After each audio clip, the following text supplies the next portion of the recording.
bisang makibalangas, kining kayang barbero, o takalbuane. May kibat, tahimik mo. At uling medyo social yaning barbershop ay ni, mag-shampoo ya naman. Sinampo ni, binlow drying kayang customer.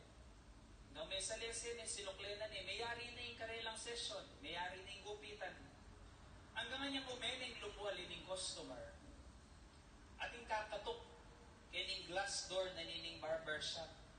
Netong yang kulubing, mamusing, mabulok, makabaya po, maguluyangan, sira-sirayangan. May biglaya ining customer.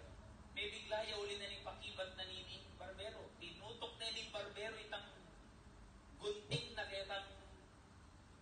kitang pulubing at sukiwan. Mako ka Kenny, gana. Mako ka Kenny. Tinutok na yung makanyan. Sa kaya may bating itang pulubing. Nga nang may kapisip at may kibat nining customer bayo yalinwal. Sabi na king barbero, balo mo nga na. Na ako maniwala ang ining ating barbero nga na. Na ako maniwala ang ining ating barbero nga na. Ito tong ating barbero nga na. May bigla ining barbero, aba nga na, yako barbero ko. Kakayari na ka pang kipitan nga na. Kakayari ko pang inurod na ka nga na. O di ka maniwala aking barbero nga na. Bakit nga na? Tutuko nga na. May iba't siyang customer.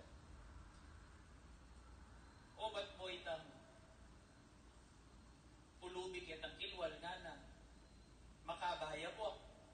Ako mamusing ya nga na. O tay masalese po. O tay masalese itsura. May iba't siyang barbero. O man lalapit ka na ako nga na. Man pagupit ang buong paayos ka na ako nga na. May kibat sing customer nga na. O itay pakibat king kutang mo nga na. Nung bakit nakal magkasakit?